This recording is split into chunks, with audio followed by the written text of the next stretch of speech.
My father told me I was too awkward and too embarrassing to attend my own sister's wedding because I would ruin the aesthetic. He said my presence would make the groom uncomfortable. What my father did not know was that the groom was already uncomfortable, not because of my social skills, but because I was the lead federal analyst quietly investigating his multi-million-dollar Ponzi scheme.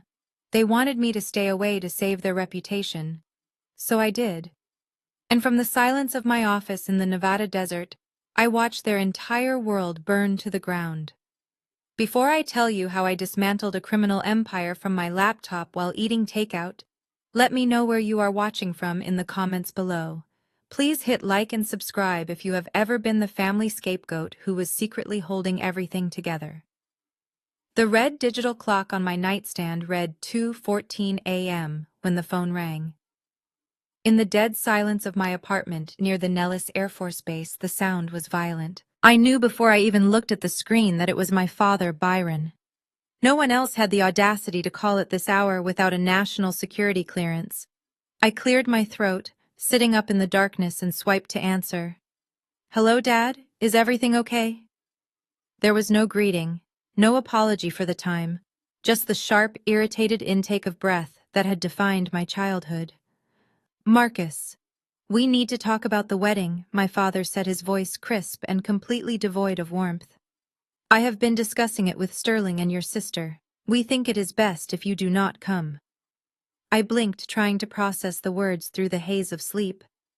The wedding was in 3 days. My flight was booked. My tuxedo was hanging on the back of the door. "What do you mean, do not come?" I asked, my voice steady despite the sudden tightness in my chest. "Look, do not make this difficult," my father snapped. "You know how you are. You sit in the corner. You do not socialize. You wear those cheap suits that look like they came off a rack at a discount store. Sterling has invited senators. He has invited investors from D.C. This is a high-profile event, Marcus. It is about networking. It is about the future of this family. Quite frankly, you do not fit the brand Sterling is trying to build." The brand. That was all my family had become. A brand. My sister Chloe was the face, beautiful and pliable. My father was the manager, desperate to climb the social ladder. And I was the liability. The tech nerd who worked for a boring government contractor. The son who never became a doctor or a lawyer. "Dad," I said, keeping my tone flat, "I transferred $15,000 to the venue last month for the deposit. The receipt is in my name." I heard him sigh, a sound of pure exasperation, as if I were a toddler asking for a toy we could not afford. "Always about money with you, is it not?" he said. "Sterling is a multimillionaire, Marcus. Do you really think he cares about your little $15,000? He will write you a check after the honeymoon. He offered to cover it just to ensure the day goes smoothly.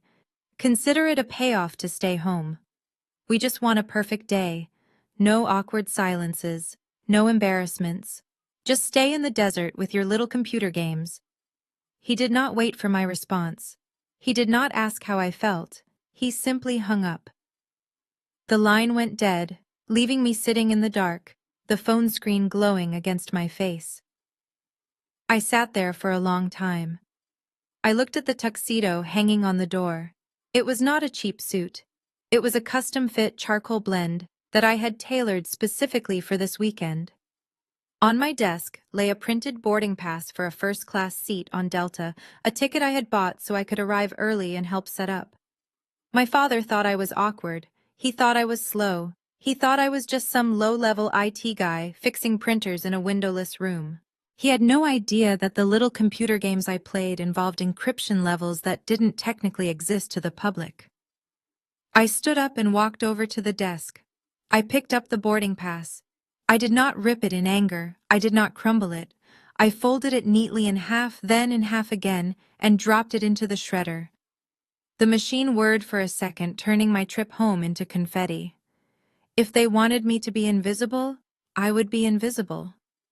I sat down in my ergonomic chair and woke up my monitors. The glow of 3 screens illuminated the room with a cool blue light. I was not going to the wedding, but I was certainly going to be watching. I placed my hand on the biometric scanner. A thin green laser swept across my palm. Identity confirmed. Agent Hill. Access level top secret. My father was right about one thing.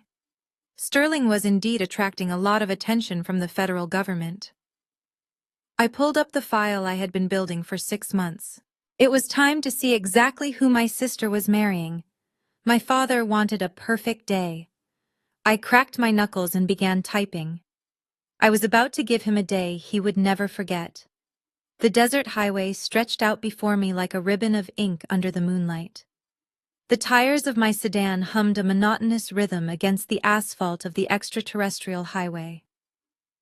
Driving to the base at 3 in the morning was usually my favorite time to think. It was quiet. It was empty. But tonight the silence was suffocating because it was filled with the echoes of a dinner from 3 months ago. I gripped the steering wheel tighter, my knuckles turning white as the memory washed over me. It was the night of the engagement party at Le Bernardin. My father had insisted on the venue, claiming it was the only place suitable for someone of Sterling's caliber. The bill would likely cripple my parents financially for months, but Byron did not care. He was investing in an image. I remembered sitting at the far end of the table nursing a glass of water, because the vintage Cabernet my father ordered was reserved for the successful members of the family. Sterling held court at the center, his arm draped possessively over the back of Chloe's chair. He was tanned blonde and wearing a suit that cost more than my first car. He looked like the poster child for American excess. So Marcus Sterling had shouted down the table, drawing the attention of the entire room. "Byron tells me you are still working out in the desert. What is it exactly that you do again?" "Tech support. Fixing servers when they overheat." I set my water glass down carefully. "I am a cryptologic analyst, Sterling. I work on signal intelligence and data encryption for national defense." Sterling threw his head back and laughed, a loud barking sound that made the other diners flinch. "Right. Encryption. That is fancy talk for password resets, isn't it? Do not worry, buddy. Honest work is honest work. We need people to keep the lights on while the rest of us change the world." My father chuckled along with him, nodding, as if Sterling had just told a brilliant joke. I felt a muscle in my jaw jump. I wanted to tell them that the code I wrote the previous week had prevented a cyber attack on the Eastern power grid, but I had signed non-disclosure agreements that carried prison sentences, so I remained silent. Sterling took a sip of wine and pivoted to his favorite topic. Himself. "You know the real money is in green tech right now," he announced, swirling his glass. "My new firm, Vance Global, is launching a proprietary blockchain algorithm that tracks carbon credits. We are talking about triple-digit returns in the first quarter. I have already got Senator Miller on board. It is going to be revolutionary."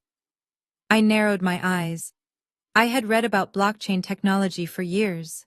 What he was describing sounded structurally impossible, a buzzword salad designed to trap unsophisticated investors. Actually, I started leaning forward slightly. Blockchain ledgers require transparency to function like that. If you are promising triple-digit returns on a closed-loop system, that sounds mathematically unlikely, unless you are leveraging new investors to pay old ones. The table went deadly silent. My father looked at me with pure horror, his eyes wide and pleading. But Sterling did not get angry. He just smiled, a cold, predatory smile that did not reach his eyes. He stood up and walked over to where I was sitting. He placed a hand on my shoulder, squeezing just a little too hard. He leaned down, bringing his face close to my ear, so only I could hear him. "You are out of your depth, Marcus," he whispered, his breath smelling of expensive wine and arrogance. "I know this must be hard for you, watching a real man take care of your sister. But do not worry. I am doing your family a favor. I am going to upgrade the gene pool. God knows you people need it." I froze. The insult was so casual, so targeted, that it took me a moment to process the racial undertone. He patted my shoulder dismissively and walked back to his seat. I looked at my sister. Chloe was glowing, her eyes fixed on Sterling with adoration. She had not heard the whisper. She only saw her handsome fiancé putting her boring brother in his place. Chloe. I said, my voice low but urgent. You need to be careful with this business model. It has red flags. Chloe's smile vanished instantly. She slammed her fork down on the table. Oh my God, Marcus, stop it, she snapped. You are just jealous because Sterling is a visionary and you are stuck in a cubicle. Do not talk about things you do not understand. Sterling is an expert. He knows better than you. My father nodded in agreement. Listen to your sister, Marcus. Learn something for once.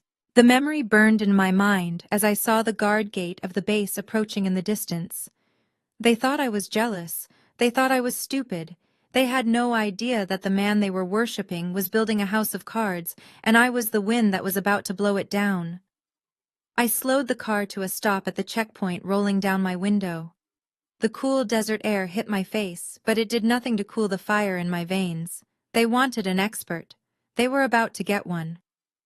As the sun began to bleed over the jagged horizon of the Groom Lake mountain range, the isolation of the Nevada desert transformed from a void into a sanctuary. I slowed my car as the pavement turned into the restricted access road leading to the north gate. Most people only knew this place as Area 51, a punchline for conspiracy theorists and tourists looking for aliens. For me, it was the only place on Earth where I was judged solely by the capacity of my mind. I pulled up to the heavy steel barricade. The signs posted every 50 feet were not suggestions. Use of deadly force authorized. Photography prohibited. To my family, I was a social liability who fixed computers. To the United States government, I was a national asset. A uniformed military police officer stepped out of the guard booth.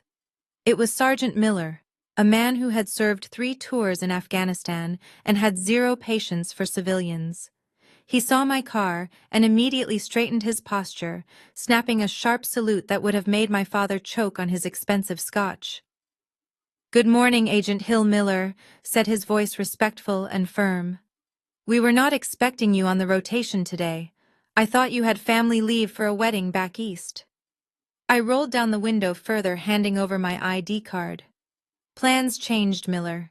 The family decided the venue was too crowded for security risks like me." Miller chuckled, scanning the barcode on my badge. "Their loss is our gain, sir. We have had some irregular signals coming in from the southern sector that the night shift could not crack.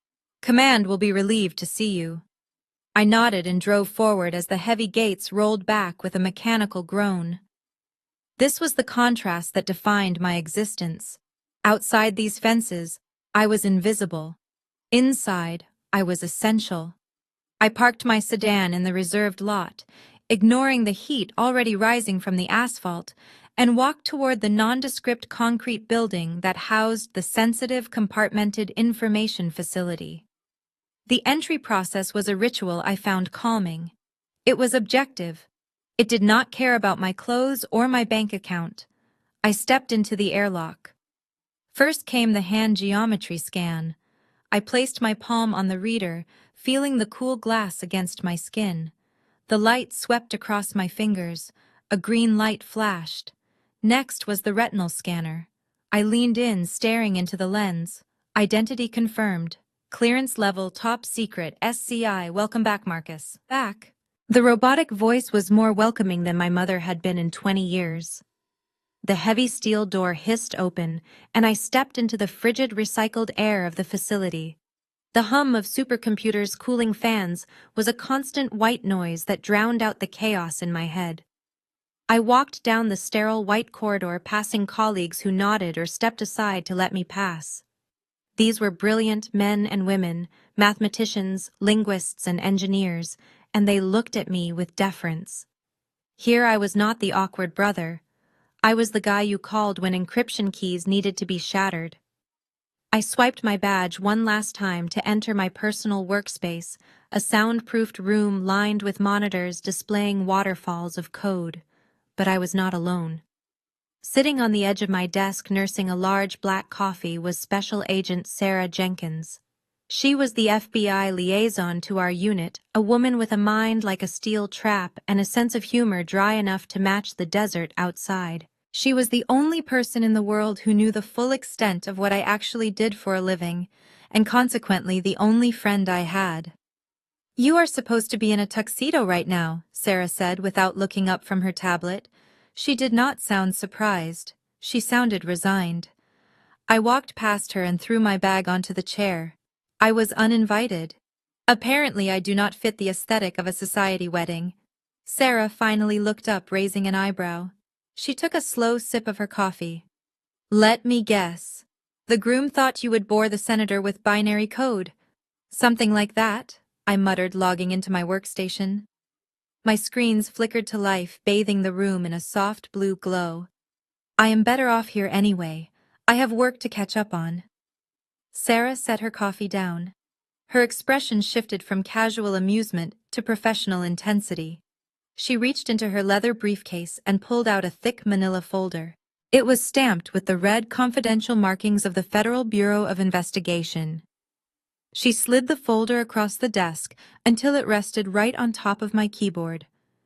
"If you are looking for work, you might want to start with that," Sarah said, her voice dropping an octave. "We flagged a series of wire transfers late last night. It looks like a standard money laundering operation using shell companies to bid on military logistics contracts. They are promising green technology that does not exist to secure down payments from the Department of Defense." I frowned, picking up the file. "Why are you giving this to me? This sounds like financial crimes, not cryptography." "Because of the name on the incorporation document," Sarah said quietly. I opened the folder. The first page was a summary of a company called Vance Global. My heart hammered against my ribs. I flipped to the second page, scanning the list of board members and primary shareholders.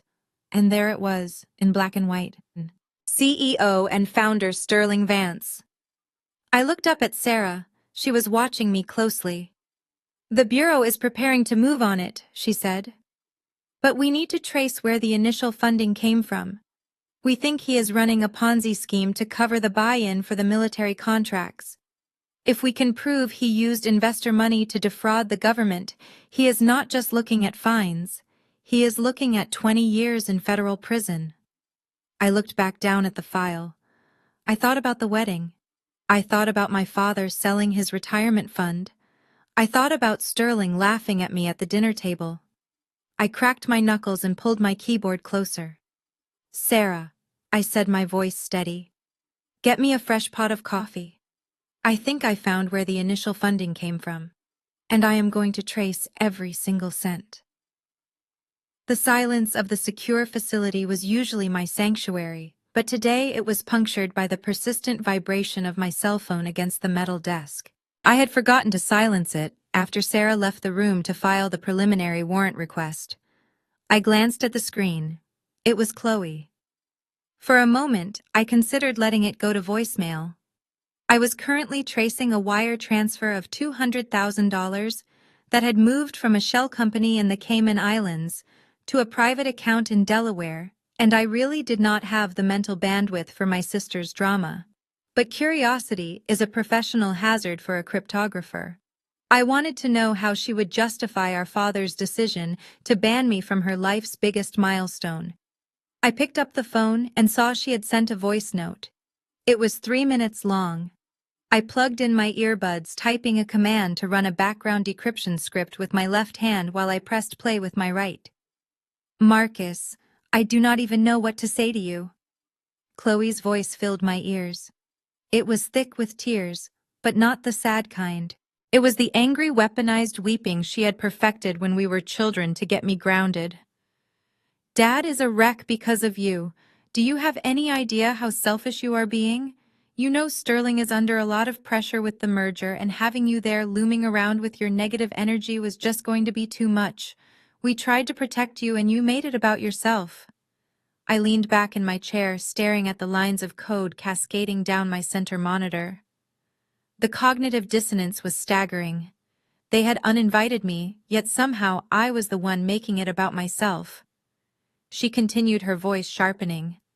Anyway, since you are not coming and since you saved all that money on a flight and a hotel Sterling, and I think it is only fair that you make a gesture to show you still support this union. Sterling has been eyeing the Rolex Submariner with the green dial. It is the 40th anniversary edition. It is about $11,000, which I know you have, because you never spend money on anything nice for yourself. Consider it a peace offering. If you buy it and have it overnighted to the resort by tomorrow morning, I think I can talk Dad into forgiving you.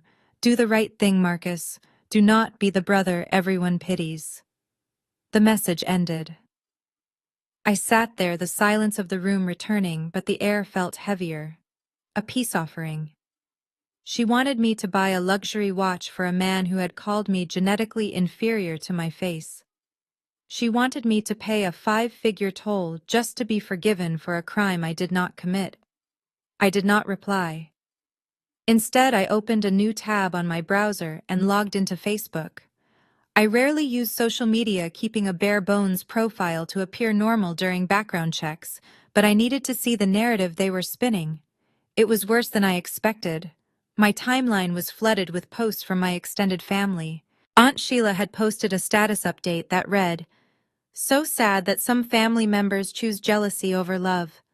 Praying for my nephew to find peace in his heart and stop trying to ruin his sister's happiness." Below it, my cousin Dante commented, "He has always been weird, probably just mad he cannot get a girl like Chloe." My mother had simply posted a picture of herself and Sterling with the caption, "The son I always prayed for." They were destroying my character in real time, painting me as the bitter, envious failures, while Sterling played the role of the benevolent savior. I felt a surge of anger, hot and sharp, but I forced it down. In my line of work, emotion is a vulnerability. Data is the only truth. I closed the Facebook tab and returned to the file Sarah had given me. I needed to focus. I needed to find the crack in Sterling's armor. I pulled up a subfolder labeled Personal Assets. It contained photos from Sterling's social media that the FBI had scraped for evidence of lifestyle inflation. There were pictures of him on yachts, pictures of him driving leased Ferraris, and pictures of him wearing expensive jewelry. I clicked on a photo dated 2 weeks ago. It was a close-up of Sterling holding a cigar, his wrist prominently displayed. He was wearing a watch. I leaned closer to the monitor. It was a Rolex Daytona. Or at least it was pretending to be one. Chloe had asked me for a Submariner because Sterling loved watches. She believed he was a connoisseur. She believed he was a multi-millionaire who could buy the factory if he wanted to. I zoomed in on the image until the pixels began to blur. I applied a sharpening filter from our image analysis software. There it was. The font on the dial was slightly off-center. The spacing between the letters in the word cosmograph was uneven by a fraction of a millimeter. To the naked eye, it was perfect. To a casual observer, it was a status symbol. But to someone who spent his life looking for patterns and anomalies, it was a screaming confession. It was a fake. A high-quality replica likely purchased for $500, not $50,000. I scrolled to the next photo. Another watch. A Patek Philippe. I zoomed in on the date window. The magnification was wrong. Another fake. I sat back, a cold smile touching my lips for the first time that day. Sterling Vance wasn't just running a Ponzi scheme to steal money. He was broke. He was so broke that he had to wear counterfeit jewelry to convince people he was rich. And now he was sending my sister to beg me for a real Rolex because he couldn't afford to buy one himself. I looked at my phone where Chloe's demands still sat unanswered. She wanted me to overnight a watch. I opened a new text message draft, but I did not type a reply to her. Instead, I opened the purchase order for the watch she wanted. I did not buy it. I just downloaded the stock image. Then I opened the investigation file and dragged the photo of Sterling's fake watch into a new folder named Evidence of Fraud. They wanted a show. They wanted a display of wealth. I was going to give them something much more valuable. I was going to give them the truth, and it was going to cost them everything. 2,000 miles away, in a ballroom that smelled of white lilies and desperation, The first crack in the facade appeared. I did not need to be there to see it. I saw it happen in real time on my monitor, as a red notification blinked urgently from the banking surveillance program I had running. Transaction declined. Amount $8,400. Merchant, the Gilded Stem. Reason credit limit exceeded. I leaned back in my chair, taking a slow sip of lukewarm coffee. The Gilded Stem was the high-end florist my sister had insisted on hiring. They were famous for importing peonies from Holland and charging the price of a used Honda Civic for a centerpiece. According to the contract, final payment was due upon delivery. I could picture the scene perfectly. It was probably happening in the grand foyer of the hotel. Sterling would be standing there in his linen suit, projecting the image of casual wealth. The florist would be standing opposite him, holding a portable card reader that was currently displaying a rejection message. Sterling would not be panicking yet. He was a professional con artist. He would be laughing it off. He would be patting his pockets, acting surprised, blaming the bank for a security hold because he made so many large international transfers. But my father Byron would be panicking. I watched the data stream update. A second card was swiped. Transaction declined. Reason account frozen. This was the platinum card Sterling had flashed at dinner, the one he claimed had no limit. In reality, it was a secured credit card with a $500 limit that he had maxed out weeks ago on online gambling. I imagined the sweat starting to bead on my father's forehead. He was a man who measured his self-worth by how others perceived him. Standing in that lobby with hotel staff and vendors watching, the idea of a declined card was worse than physical pain. It was a social death sentence. Then the data stream shifted. A new card was inserted into the reader. Transaction approved. Cardholder Byron Hill. Bank of America Retirement Savings. I shook my head. My father had just stepped in. He had just drained $8,000 from the account he had spent 30 years building as a postal worker. He had thrown his safety net into the fire to keep Sterling warm. Sterling would have smoothed it over immediately. I knew his script. He would have put a hand on my father's shoulder and lowered his voice. The transfer from Zurich got stuck in the clearinghouse, Byron. You know how these Swiss banks are with regulations. I will wire you double the amount tomorrow morning for the inconvenience. Thank you for handling the petty cash. Petty cash. $8,000 was not petty cash to my father. It was 6 months of mortgage payments. But Byron would have nodded, swallowing the lie because he was too invested to turn back now. He needed Sterling to be rich. If Sterling was not rich, then Byron was just an old man who had been played. 10 minutes later, my phone rang. I looked at the caller ID. It was Byron. He did not wait for a greeting this time either. His voice was breathless, tight, with a mixture of fear and aggression that he always directed at me when he felt out of control. Marcus, I need you to go to the bank. I continued typing with one hand, my eyes fixed on the flow of money laundering evidence on my screen. Hello to you too, Dad. Why am I going to the bank? Do not get smart with me, he hissed. I need you to wire $10,000 to my checking account. Immediately. It is an emergency. I paused. 10,000. He was trying to cover the 8,000 he just spent, plus a little extra cushion. He was terrified the check would bounce before he could replenish the funds. I thought Sterling was covering everything. I said, my voice calm. He is my father, snapped. There is a wire transfer delay from his offshore accounts. It will clear tomorrow, but I need cash in the account today to cover some vendors who only take local checks. I will pay you back as soon as Sterling pays me. I stopped typing. The silence on the line was heavy. You want me to lend you $10,000 to pay for a wedding I am not allowed to attend.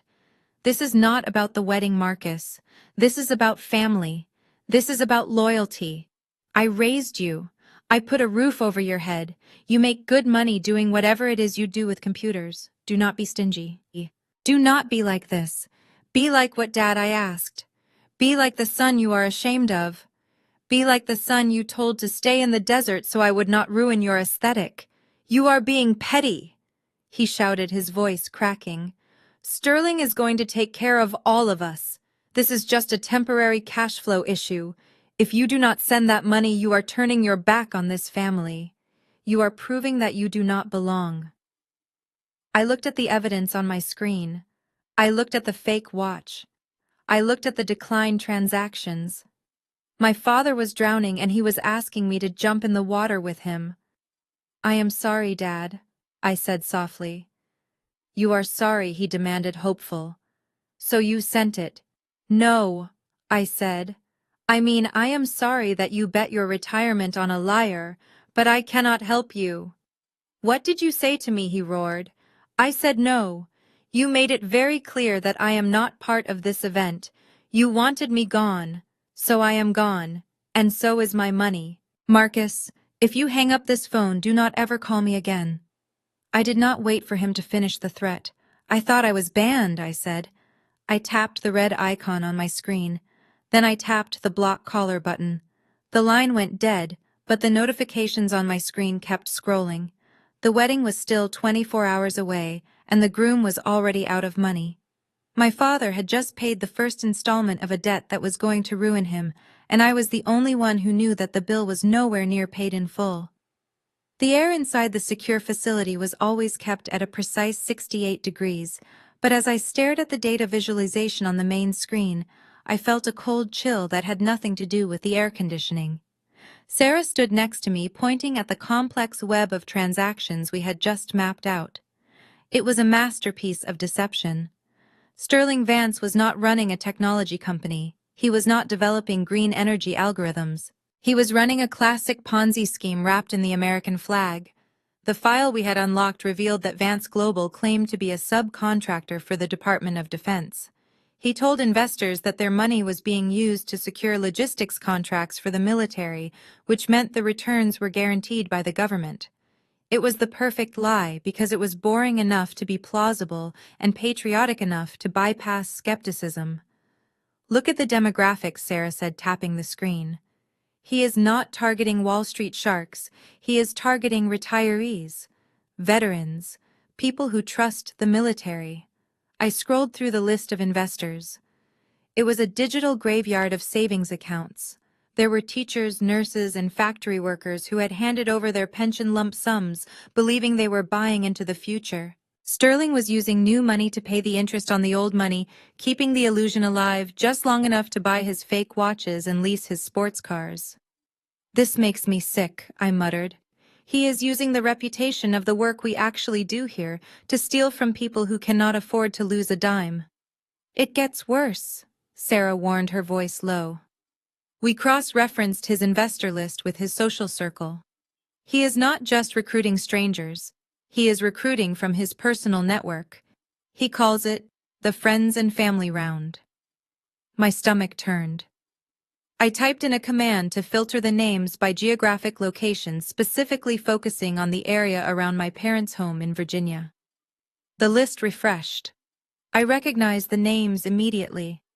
Mr. Henderson, the deacon at my parents' church. Mrs. Gable, my old piano teacher. These were people who had known me since I was a child. People who had likely congratulated my father on his daughter marrying such a successful businessman. They had trusted Sterling because they trusted my father. And then I saw it. The entry was near the bottom of the list, dated just 3 weeks ago. Byron Hill. I stopped breathing for a second. The amount next to his name was not just a few $1,000s. It was $350,000. That is impossible, I whispered. My father does not have that kind of liquid cash. He is a retired postal worker. He has a pension, and he has the house. Sarah leaned in closer, reading the notes attached to the transaction. He did not use cash, Marcus. Look at the source of funds code. It is listed as a HELOC, a home equity line of credit. I felt the blood drain from my face. My father had not just dipped into his savings. He had taken a second mortgage on the family home, the house where I grew up, the house that my grandfather had built with his own hands after returning from Vietnam. It was the only real asset my family owned, the only legacy intended to be passed down to us. And he had handed the deed over to Sterling. My father had called me petty. He had called me selfish for not sending $10,000. He had banned me from the wedding to save face, all while he was sitting on a financial bomb that was about to detonate and take the roof over his head with it. He thinks he is investing, I said, my voice sounding hollow in the quiet room. He thinks he is going to double his money and pay off the mortgage before anyone knows. He has no idea the money is already gone, Sarah said softly. Sterling transferred that $350,000 to an account in the Cayman Islands 2 days ago. It is likely being used to pay for the wedding reception right now. I closed my eyes. The betrayal was absolute. My father had risked our entire history on a man who viewed him as nothing more than a mark. Sterling had looked my father in the eye, shaken his hand and stolen his home while eating his food. I opened my eyes and looked at the screen again. The anger that had been simmering in my gut turned into something colder and sharper. This was no longer just about a wedding invitation. This was about survival. I am going to get it back, I said. Sarah looked at me. The money is offshore, Marcus. It is hard to touch. I am not talking about the money, I said, typing a new command into the terminal. I am talking about the house. If Sterling wants to play games with federal contracts, I am going to show him what happens when the federal government actually decides to play back. I pulled up the property records for my parents' address. The bank was already processing the lien. I had less than 48 hours before the system finalized the debt transfer. I need to make a call, I said, standing up. Not to my father. He would not listen. I need to call the one person in that family who actually owns the land beneath that house. Sarah raised an eyebrow. Who is that? My grandmother, I said. Big Mama, she is the original deed holder. My father has power of attorney, but if I can prove he is acting under duress or fraud, I can freeze the asset. I looked at the clock. It was almost noon. The wedding rehearsal was starting soon. They were about to toast to a bright future while standing on the ashes of my father's life. I picked up my phone. It was time to wake up the matriarch. The sun had set over the Nevada desert, plunging the base into a deep blue twilight, but inside my office, the glow of the monitors kept the room bright. While Sarah worked on the legal paperwork to freeze the deed to my grandmother's house, I turned my attention to the social front. The rehearsal dinner was underway at a vineyard estate just outside of Charlottesville, and thanks to my sister's obsession with documenting her life, it was being broadcast in near real time across Instagram and TikTok. I leaned back in my chair, crossing my arms as I watched the feed. It was a masterclass in deception. The tables were draped in heavy white linens and adorned with the very flowers my father had drained his retirement account to pay for just hours earlier. The guests looked happy. They were drinking expensive wine and eating canapés, oblivious to the fact that they were celebrating a union funded by their own stolen savings. There was my mother wearing a dress that I knew she could not afford, beaming at the camera as she clinked glasses with the wife of a local senator. There was my cousin Dante laughing loudly at something the best man said. And there was my father Byron. He looked exhausted. The bags under his eyes were visible even through the heavy filters Chloe used on her videos. He was smiling, but it was a tight, forced grimace. He was a man holding his breath, praying that the house of cards would stand for just one more day. Then the camera panned to Sterling. He stood at the head of the table, tapping a silver spoon against his champagne flute. The room fell silent. He looked every inch the successful tycoon he pretended to be. His suit was immaculate, his hair was perfectly coiffed, and his smile was dazzling. Thank you, everyone, for being here tonight. Sterling began, his voice smooth and confident. He placed a hand over his heart. Looking around this room, I am reminded of what truly matters. It is not the money, though we certainly have been blessed with abundance. It is about legacy. It is about building something that lasts. I watched as he gestured toward my family. The Hill family has welcomed me with open arms, he continued. They understand the vision. They understand that to achieve greatness, you have to take risks. You have to be willing to invest in the future. My father nodded vigorously, taking a large gulp of wine. He was desperate to believe those words. Sterling paused, his expression shifting into a mock solemnity. Of course it is a shame that not everyone could be here to share in this joy. We all have those people in our lives who simply do not fit into the picture of success. The naysayers, the ones who are content to stay at the bottom while the rest of us climb. A ripple of laughter went through the room. I saw my sister roll her eyes and whisper something to her maid of honor, who giggled. "We miss them in spirit," Sterling said, raising his glass high. "But frankly, eagles fly alone while pigeons flock on the ground. Tonight we fly. To prosperity." To prosperity, the room echoed. I stared at the screen. He was toasting to his own crimes, using my absence as a punchline to boost his ego. He felt untouchable. He felt safe. I turned to my secondary monitor. I had prepared the email 10 minutes ago. It was sitting in the drafts folder of a secure anonymous server routed through 3 different countries to make it untraceable. The subject line was simple. Regarding account number 8944, Cayman National. The body of the email was equally brief. We know about the transfers from the veteran pension funds. We know the balance is 0. We suggest you enjoy the cake while you can. I hovered my cursor over the send button. Sterling was still holding his glass up, basking in the applause. He looked so confident, so sure that he was the smartest person in the room. I clicked send. I watched the live stream with the intensity of a hawk. The latency was only a few seconds. Sterling set his glass down. He reached into his suit pocket and pulled out his phone, presumably to check for more congratulations, or perhaps to transfer more of my father's money. He glanced at the screen. The reaction was subtle, but to a trained observer it was catastrophic. His smile did not just fade, it evaporated. The color drained from his face so fast, it looked like a light switch had been flipped. His hand shook just once, a violent tremor that rattled the phone against his cufflinks. He looked up, scanning the room. His eyes were wide, darting back and forth, as if he expected the FBI to burst through the vineyard trellises right then and there. He wiped a sudden sheen of sweat from his upper lip. "Is everything okay, darling?" I heard Chloe ask on the video, her voice shrill. Sterling flinched. He shoved the phone back into his pocket, almost missing the fabric. "Fine," he stammered, his voice cracking. "Just a work email. A minor compliance issue. Nothing to worry about." He picked up his champagne glass again, but this time he did not toast. He downed the entire contents in one swallow. I leaned forward, watching him unravel. He was looking at the guests differently now. He was wondering which one of them knew. He was wondering if the email came from a regulator or an investor or someone inside the room. He had no idea it came from the pigeon in the desert. I saved the video clip to the evidence folder. The rehearsal was over. The panic had officially begun. The silence in the secure facility was heavy and thick, like the air before a thunderstorm.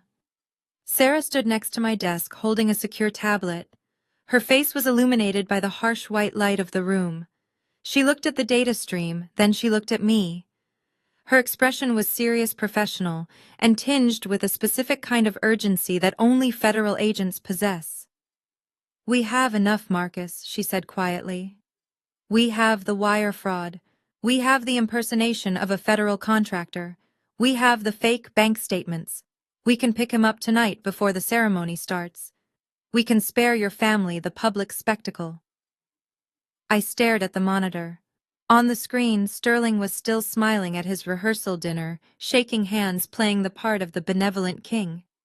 He had no idea that the email I sent 5 minutes ago was currently eating a hole in his stomach lining. He was good at hiding it. He was a professional chameleon. I slowly shook my head. "No," I said, "not yet." Sarah frowned. She stepped closer. "Marcus, if we wait, he might solicit more funds. He might drag more people down with him. Your father is already in the hole for hundreds of thousands. If we stop this now, maybe we can mitigate the damage." "He is planning to live stream the wedding," I interrupted, my voice flat. I tapped the screen where a promotional flyer for the wedding broadcast was displayed. "Look at the caption, It says, "Tune in for a special announcement regarding the future of Vance Global. He is not just getting married tomorrow, he is launching a final capital call.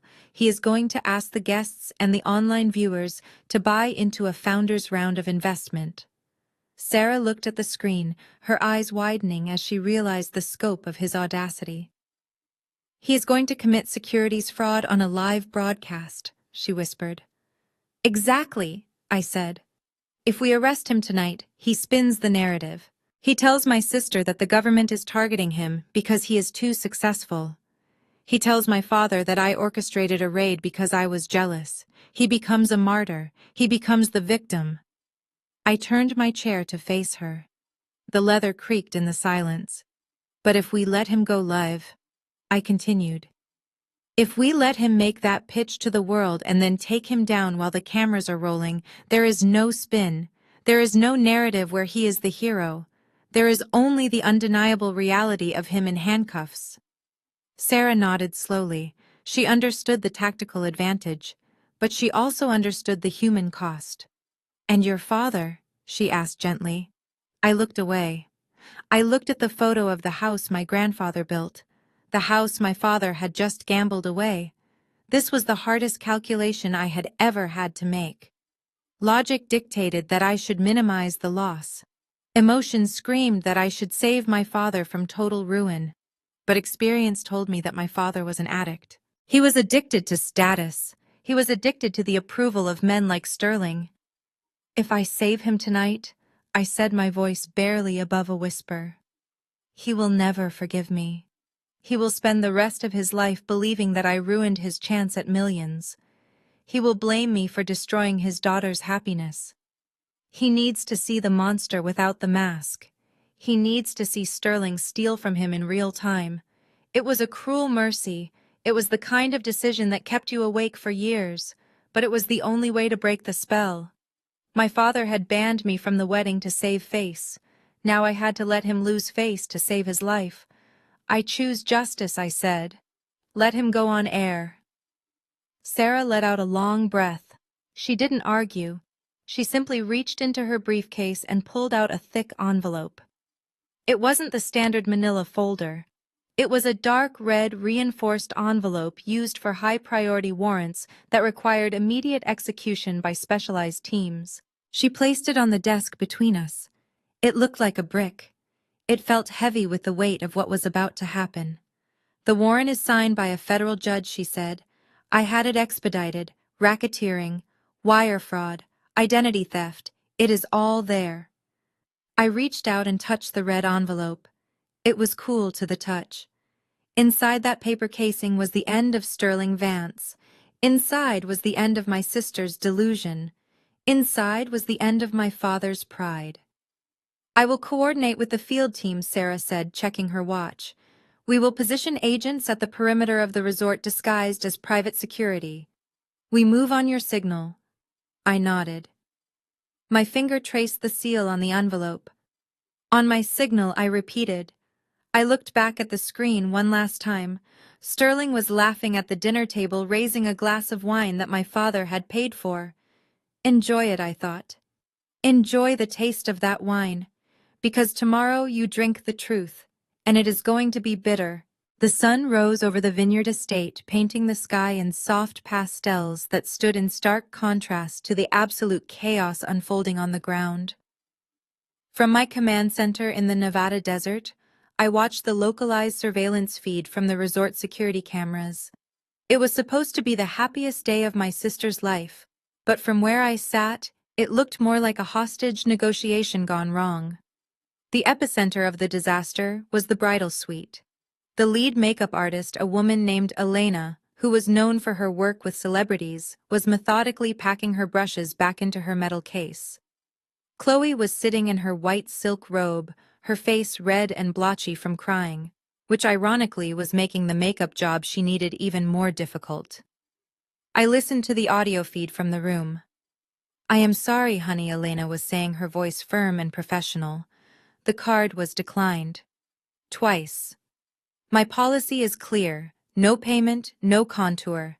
I have a business to run and I do not work on credit. Just do it, And my husband will wire you the money later, Chloe screamed, her voice cracking. Do you know who he is? He is Sterling Vance. He is good for it. Elena snapped her case shut. I have heard that one before, she said, walking toward the door. Call me when the check clears. Until then, good luck with the mascara. The door slammed shut. Chloe let out a scream of pure frustration, throwing a pillow across the room. She grabbed her phone. She did not call Sterling. She did not call our mother. She dialed the number she had blocked 3 days ago. My workstation lit up. Incoming call, unknown number. I knew it was her. She needed a bailout. She needed the brother she had called embarrassing and awkward to magically fix the financial mess her perfect fiancé had created. She wanted me to use the money I made from my boring computer job to save her vanity. I stared at the ringing phone. I took a slow sip of my coffee and let it go to voicemail. I was not a safety net anymore. I was the consequence. Downstairs in the main lobby, my father was engaged in a tragedy of his own making. He was pacing frantically near the valet stand, his phone pressed hard against his ear. He was not calling a bank. He was calling a local car collector he had known for years. Yes, the '67 Mustang Fastback, Byron was saying, his voice shaking. I know I said I would never sell it. I know I said I wanted to be buried in it.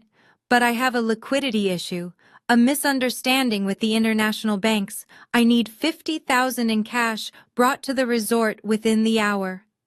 I closed my eyes for a second. That car was his pride and joy. He had spent 10 years restoring it, searching for original parts, sanding the bodywork by hand in our garage. It was the one thing he loved almost as much as his reputation. And now he was selling it for pennies on the dollar to pay for a wedding that was built on a lie. He listened to the offer on the other end and flinched. 45 is robbery, he whispered. But fine, bring the cash, now. He hung up and leaned against the wall, looking older and smaller than I had ever seen him. I heard him mutter to himself a mantra to keep the panic at bay. It is just temporary. Sterling will pay me back double. He promised. It is just a wire transfer delay. Once the merger goes through, we will buy the car back. The delusion was strong, but the desperation was stronger. He was cannibalizing his own life to feed a monster.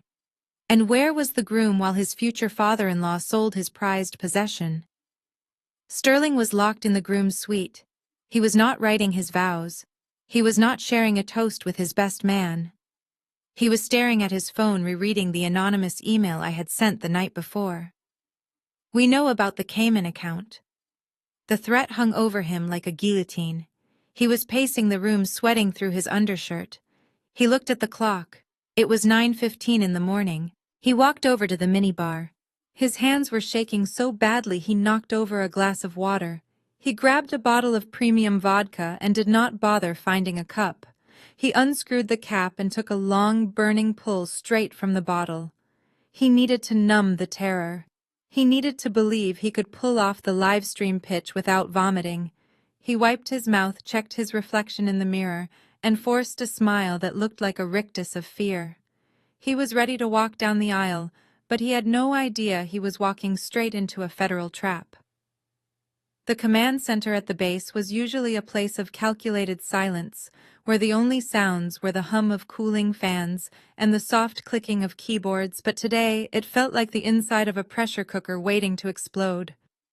I sat in the center of the room, surrounded by a wall of high-definition monitors that gave me a godlike view of the disaster unfolding 2,000 miles away. Sarah stood behind me, her arms crossed, her eyes fixed on the main screen where the live stream was buffering. Sterling had not just organized a wedding, he had organized a media event.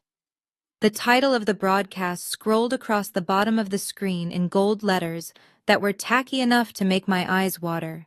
It read, "The Vance Global Royal Wedding, an exclusive investment opportunity." He was shameless.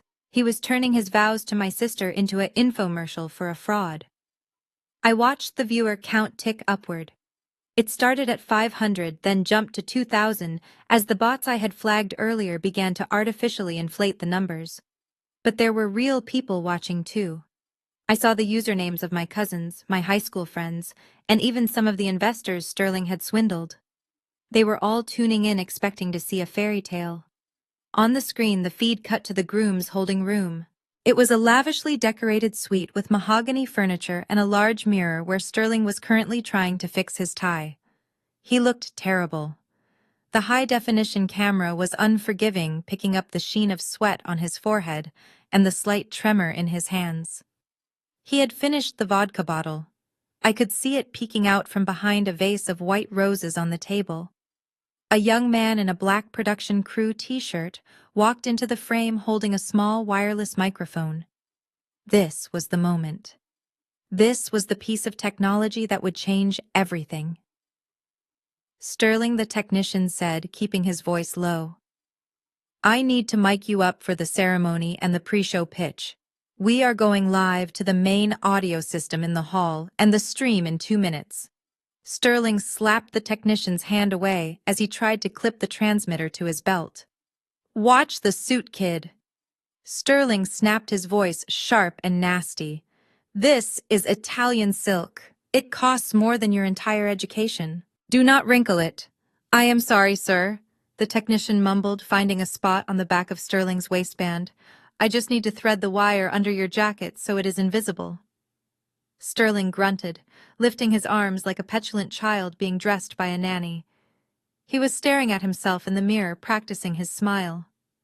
1 second, he looked like a man on the verge of a nervous breakdown, and the next he flashed a grin that was pure shark. It was terrifying to watch the transformation. He was putting on the mask for the final performance. All right, you are set, the technician said, stepping back. The lavalier is clipped to your lapel. It is omnidirectional, so it will pick up everything. I am going to head to the control booth to balance the levels. Do not touch it. Sterling waved him off without looking. Just make sure I sound good, Sterling said. I want that deep resonance, like a leader, like a visionary. Do not make me sound tinny like some amateur. The technician rolled his eyes, a gesture that the camera caught perfectly, but Sterling missed. I will do my best, sir, the technician said. Then the technician did something that happens in high school auditoriums, but rarely in professional productions. He was rushing. He was likely underpaid and tired of dealing with a groomzilla. As he walked out of the room, he tapped the receiver pack on his belt, but he did not switch the channel to standby. He simply adjusted his own headset and realized he needed to use the restroom before the hour-long ceremony began. I saw it happen on my audio visualizer before I heard it. The waveform on my screen spiked. The red light on the receiver icon stayed solid. The technician walked out of the room and closed the heavy oak door, leaving Sterling alone. But the connection was not broken. The microphone on Sterling's chest was live. It was hot. And it was currently feeding audio, not just to the recording software, but directly into the massive speaker system set up in the wedding hall, where 300 guests were sitting in silence waiting for the music to start. It was also feeding directly to the 3,000 people watching online, including me. I leaned forward in my chair, my heart rate accelerating. Sterling thought he was in a private sanctuary. He thought he was alone with his thoughts and his fear. He had no idea that he was effectively standing fast center stage with a megaphone pressed to his lips. I watched Sterling on the screen. He let out a long, shaky breath. He reached for the empty vodka bottle, realized it was dry, and slammed it down on the table. He ran his hands through his hair, messing up the perfect coif he had spent an hour on. He began to pace the room, muttering to himself. The audio was crystal clear. It was crisp. It was intimate. Pull it together, Vance, he whispered to himself, his voice booming through my speakers. Just 1 more hour. Just get the old lady to sign the deed. Just get the investors to click the link. Then you can dump this whole pathetic family and disappear to Rio. I froze. Sarah gasped behind me. He did not just say that, she whispered. He did? I said, my finger hovering over the record button, even though I knew the system was capturing everything. And he is just getting started. Sterling stopped pacing. He looked at the photo of Chloe that was sitting on the side table. It was a framed picture from their engagement shoot. He picked it up, looking at my sister's smiling face. I expected a moment of remorse.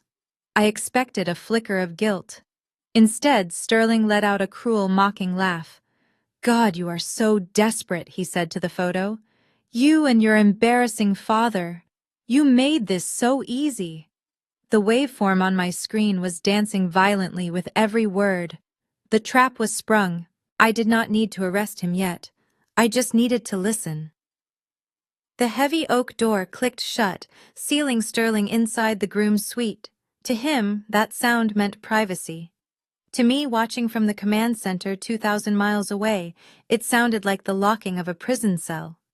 The red light on my audio visualizer remained steady, a silent siren screaming that the microphone clipped to his chest was still broadcasting live. Sterling did not stay alone for long. A moment later, the side door opened and Travis, his best man, and college fraternity brother walked in. Travis was carrying 2 tumblers of scotch, looking just as slick and hollow as the groom. "You ready for this, man?" Travis asked, handing Sterling a glass. "You look like you are about to face a firing squad." Sterling took the glass and drained half of it in one gulp. The ice clinked against the crystal, a sound that rang out crisp and clear on the live stream. "I just need to get through the next 3 hours," Sterling said, his voice dripping with venom. "I need to smile at the old lady, get her to sign the deed transfer for the house, and then we are out of here. I swear if I have to listen to Byron talk about his family legacy one more time, I am going to throw up." I watched the viewer count on the screen. It had been hovering around 3,000. In the span of 10 seconds, it jumped to 4,000. The comments section, which had been full of heart emojis and congratulations, suddenly froze. "Did he just say that?" a user named Sarah_K commented. "Is this a skit?" asked another. Sterling had no idea. He loosened his tie slightly, leaning back against the mahogany desk. "You know the old man sold his Mustang this morning?" Travis laughed, shaking his head. "He actually called a guy and sold it for cash in the parking lot." Desperate. Sterling let out a cruel, barking laugh. "Pathetic is what it is," Sterling said. "These people are so eager to be adjacent to wealth that they will cannibalize themselves just to stay in the room. Byron thinks he is investing in the future. He doesn't realize he just paid for my flight to Rio." I felt a cold rage settle in my chest. Rio. That was the exit strategy. He wasn't just stealing the money. He was planning to flee the country immediately after the wedding, likely leaving my sister with the debt and the shame. But the real bomb was yet to drop. Travis toasted him. "To the hustle." "To the hustle," Sterling replied. "And to the upgrade. God, can you imagine if I actually had to stay married to Chloe? She is needy, Travis. She is like a puppy that constantly needs to be told it is a good girl. And don't get me started on the brother, the one who didn't show up." Travis snorted. "The weirdo in the desert." "Yeah, the monkey in the desert," Sterling said, using a slur that made the air in my command center feel instantly toxic. "He thinks he is so smart with his little government job. Probably cleans the latrines at Area 51. I bet he is sitting in a trailer right now eating instant noodles, wishing he was us." The live stream chat exploded. It moved so fast it became a blur of text. #racist. "Did you hear that? Someone record this? Oh my God, his poor wife." The viewer count skyrocketed. 7,000, 10,000. The algorithm had picked up the spike in engagement and was now pushing the stream to the homepage of Facebook and Instagram. The title, "The Vance Global Royal Wedding," was now serving as the perfect ironic caption for a career suicide caught on tape. I typed furiously, not to stop it, but to amplify it. I activated a network of bot accounts to share the stream across local community pages in our hometown. I sent the link to the email addresses of every single investor on Sterling's list. Sterling was still talking, oblivious. "I just need the signature," he said, pacing the room again. "Once Big Mama signs the house over, I leverage it for the final loan, pay off the guys in Cayman, and we are ghost. I give it 2 weeks before the bank comes for Byron's house. By then we will be sipping caipirinhas on Copacabana Beach. I looked at Sarah. She was on the phone with the tactical team stationed at the resort. Hold position, she ordered into her headset. Do not breach yet. Let him finish. I turned back to the screen. The technician who had left the room was still nowhere to be seen. He was likely in the bathroom scrolling through his phone, completely unaware that he had just become the most important whistleblower in the history of financial crime. But then I saw something change on the audio feed. The output wasn't just going to the stream anymore. The technician had set the default routing to the venue's main speakers for the pre-ceremony music. In the grand ballroom where 300 guests were seated in hushed anticipation, the soft classical music faded out, and Sterling's voice, amplified to a deafening volume, took its place. "I can't wait to be done with these people," Sterling's voice boomed through the hall, echoing off the vaulted ceilings. "They are so loud, so unrefined, it is exhausting pretending to like them." On the security camera feed of the ballroom, I saw 300 heads turn simultaneously toward the speakers. My father, who was standing at the front near the altar, froze. Chloe, who was waiting in the vestibule with her bridesmaids, stopped dead in her tracks. The silence in the room was absolute, broken only by the voice of the man they all worshipped, systematically dismantling their dignity. I leaned closer to the mic in the command center, though they couldn't hear me. "Keep talking, Sterling," I whispered. "Dig the hole deeper." And he did. "At least the food is good," Sterling continued, unaware that his voice was shaking the chandeliers. "Although I bet half of them are going to try and take leftovers home in their purses. You know how they are." My mother stood up. She looked confused, looking around for the source of the sound. She put a hand to her mouth. The live stream hit 50,000 viewers. The hashtag Vance Wedding was trending on Twitter. Sterling Vance thought he was having a private conversation. He had no idea that he was currently the star of the most viral reality show on Earth, and the season finale was going to be his arraignment. The heavy door to the Groom suite clicked shut, and the illusion of privacy emboldened Sterling Vance in a way that was almost nauseating to watch. He believed he was in a sanctuary, a safe space where he could finally drop the exhausting performance of the loving fiancé and return to his natural state of predatory arrogance. Travis, his best man and accomplice in more than one questionable business venture, stood by the minibar, pouring 2 fingers of amber liquid into crystal tumblers. I sat in the command center 2,000 miles away, watching the waveform on my monitor spike with every syllable. The audio feed was direct. It was bypassing the ambient noise of the room and feeding straight into the recording software that was broadcasting to the world. "Can you believe this?" Sterling said, accepting the glass from Travis. He took a sip and let out a long exhale of relief. "I mean, honestly, can you believe I actually pulled this off? I thought for sure one of them would figure it out. I thought the brother would have run a background check or the father would have asked for a prospectus. But they didn't. They just handed over the keys to the kingdom." Travis laughed, a low conspiratorial sound that made my skin crawl. "You have the magic touch, Sterling. You always have. But you have to admit, old man Byron is a special kind of desperate. I heard he sold his Mustang this morning. Cash in a parking lot." Sterling swirled his drink, looking at the liquid with a smirk. "He did," Sterling said, his voice dripping with contempt. "He sold a classic car for pennies just so he could pay for my flowers. It is pathetic, really. But that is the thing about these people. You dangle a little bit of prestige in front of them, and they lose their minds. They are so hungry to be accepted by us that they will eat whatever scraps we throw them." I watched the livestream viewer count. It was hovering at 200 people, mostly friends and family who had logged in early. The chat box had been moving slowly with messages like, "Congratulations" and "Beautiful couple." But then Sterling said the words that would end his life as a free man. He leaned back against the desk, loosening his tie, and looked Travis dead in the eye. "Honestly, Travis, these monkeys believe anything I say.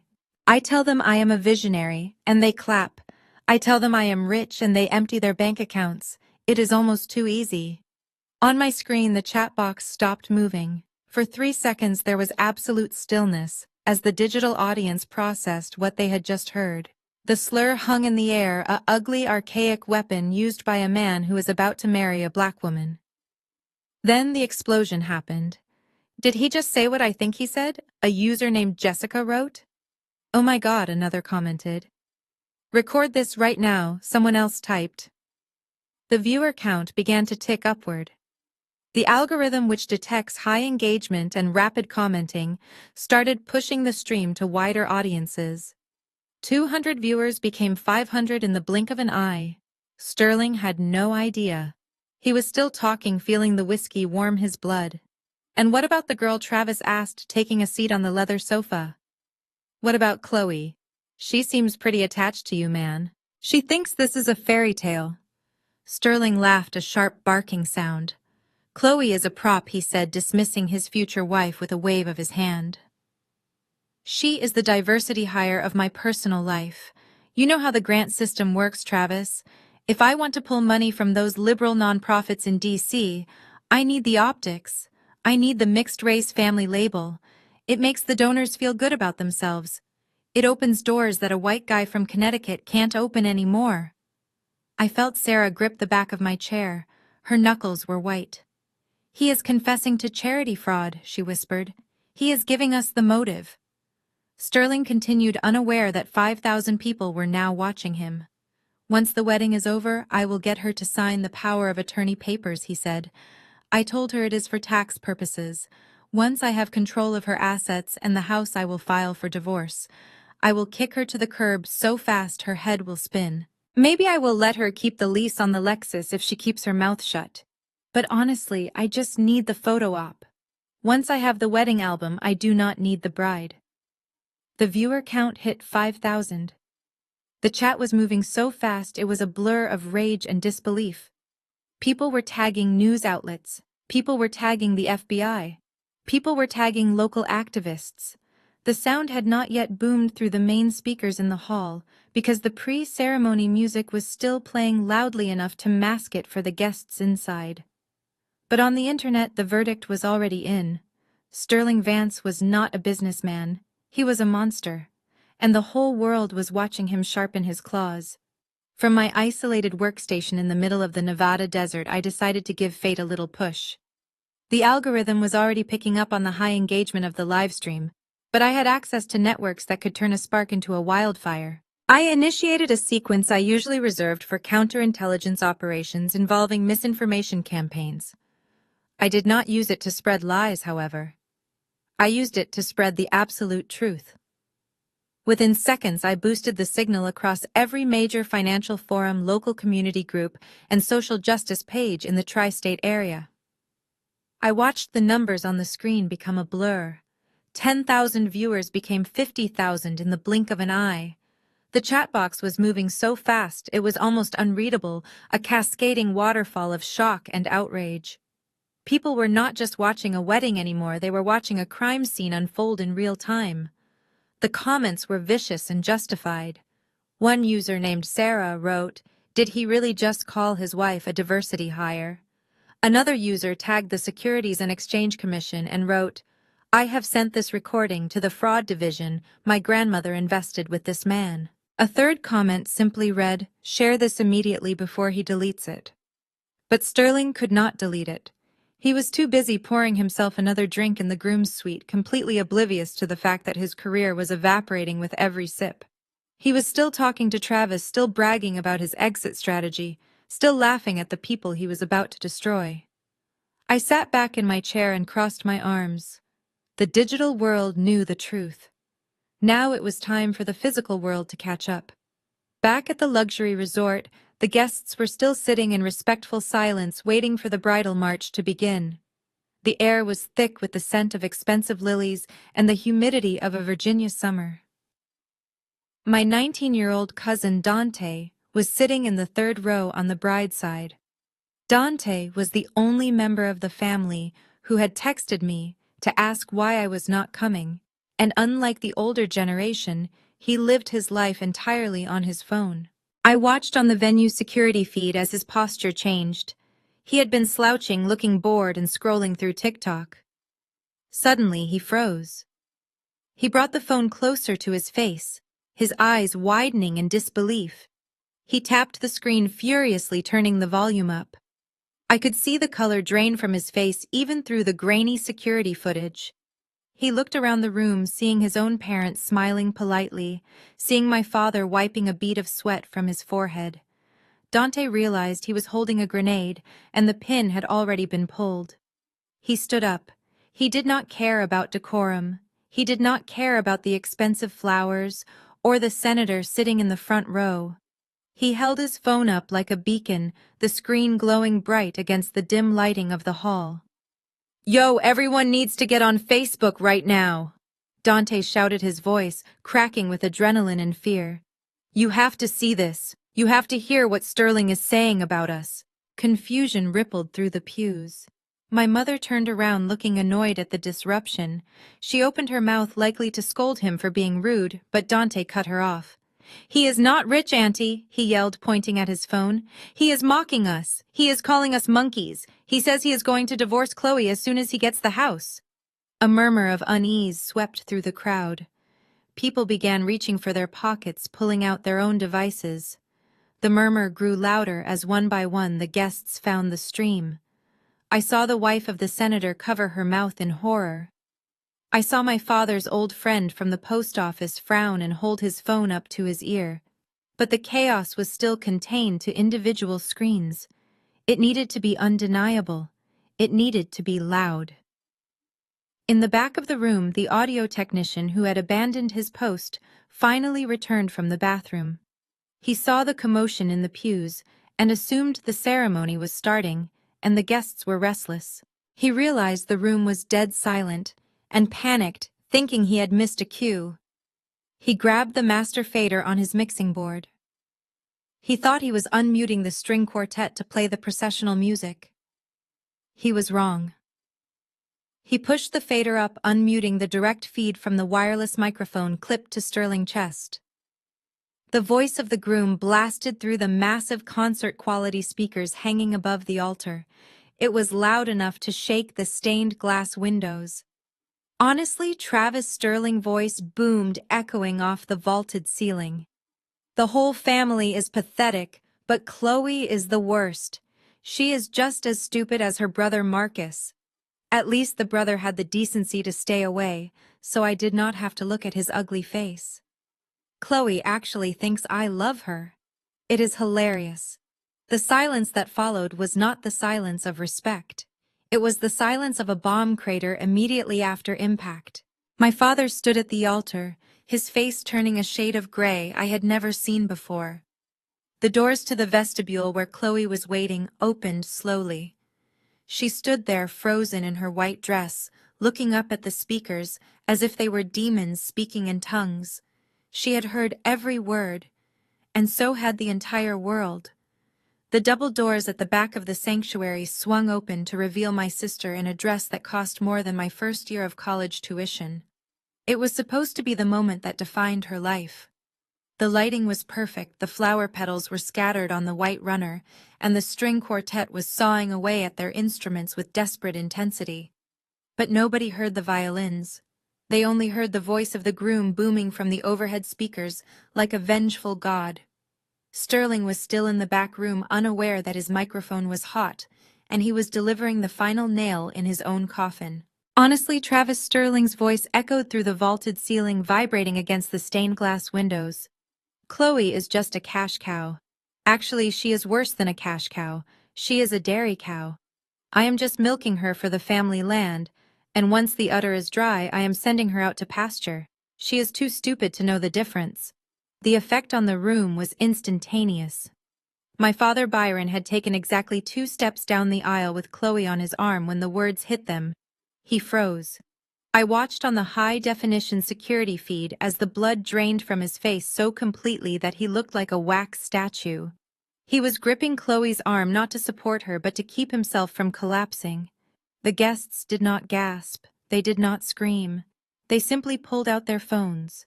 It was a synchronized movement, 300 people simultaneously deciding that documenting this disaster was more important than intervening. The flash of camera lights began to sparkle like paparazzi at a crime scene. Chloe stood there in the doorway. She was trembling. She looked up at the massive speakers mounted on the pillars, confusion warring with horror in her eyes. She heard her fiancé, the man she had defended against me for months, comparing her to livestock. She heard him laughing about how easy it was to manipulate her. And then the side door near the altar opened. Sterling walked out. He had no idea what was being broadcast.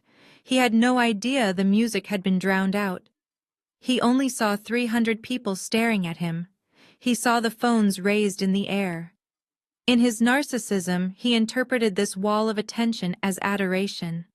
He thought they were filming his grand entrance. He thought the silence was awe. He adjusted his cufflinks and flashed that practiced shark-like smile. He winked at the senator in the front row. He nodded at my mother, who was clutching her pearls so hard the string looked ready to snap. He walked to the center of the altar and stood there, chest puffed out, waiting for his bride to approach him. The disconnect between reality and his delusion was the most satisfying thing I had ever witnessed. Sterling looked down the aisle and saw Chloe standing motionless. He frowned, slightly confused why she wasn't walking toward him. He tapped his wrist, miming for her to hurry up, oblivious to the fact that his voice was still broadcasting his inner monologue to the entire room. "God, she is so dramatic!" Sterling's voice boomed from the speakers, perfectly synchronized with his annoyed expression. "Just walk down the aisle already so we can get to the open bar. I need a drink to deal with her family." The synchronization was perfect. Sterling's lips didn't move, but the voice was unmistakably his. Chloe looked at the man at the altar. Then she looked at her father. Byron looked back at her, his eyes filled with a mixture of shame and apology that came 20 years too late. He let go of her arm. Chloe took a step forward, but she didn't walk with the grace of a bride. She walked with the heavy stomping gait of a woman who had just realized she was the punchline to a cruel joke. Sterling smiled wider as she approached, thinking she was finally obeying him. He reached out a hand to take hers. "You look beautiful, babe," he mouthed, playing the part. But the speakers betrayed him again. "At least the dress covers up the weight gain," his voice thundered. That was the breaking point. Chloe stopped 3 feet away from him. She didn't take his hand. She looked him dead in the eye, the mascara running down her cheeks like war paint. The silence in the room was electric. Sterling finally noticed that something was wrong. He saw the hatred in her eyes. He saw the horror on the guests' faces. Chloe lifted her bouquet. It was a heavy, cascading arrangement of white roses and lilies bound together with wire and silk. Sterling opened his mouth to ask what was wrong. Chloe pulled her arm back and hurled the bouquet with the force of a major league pitcher. It struck Sterling square in the face, the wire stems scratching his cheek petals, exploding around him like confetti. "You just called me a cow!" Chloe screamed, her voice finally breaking the spell of the speakers. "You just told the whole world you are milking my father. What the hell did you say about my family?" The bouquet of white roses lay scattered at Sterling Vance's feet, like the debris of a plane crash. A normal man caught in such a public betrayal would have crumbled. A normal man would have stammered an apology or tried to claim it was a misunderstanding. But Sterling Vance was not a normal man. He was a narcissist who had just been stripped of his disguise, and when a predator is cornered, they do not beg for mercy. They attack. I watched from the command center as the shock on his face morphed into something far more dangerous. His upper lip curled into a snarl that exposed his teeth. He brushed a crushed lily petal from the lapel of his Italian suit with a violent swipe of his hand. He looked at Chloe, who was standing there breathing heavily, her chest heaving with rage and heartbreak. "You heard me," Sterling said, and his voice didn't waver. It projected clearly through the speakers he had forgotten were on. "I said you are an investment, and apparently a bad one." The gasps from the pews were audible, even over the feed. My mother covered her mouth with both hands.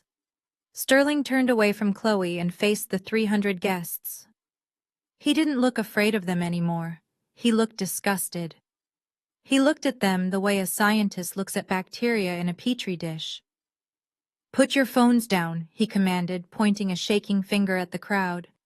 "You people are unbelievable. You stand there judging me." You should be thanking me. I gave you a glimpse of a world you could never afford to enter on your own." He stepped off the altar and walked toward the first row of pews. The guests recoiled, leaning back as if he were radioactive. "Look at you," Sterling spat, gesturing wildly at the room. "You dress up in your rented tuxedos and your department store dresses, and you think you are sitting at the high table. You think because I let you breathe my air that we are equals. We are not equals. I am the future.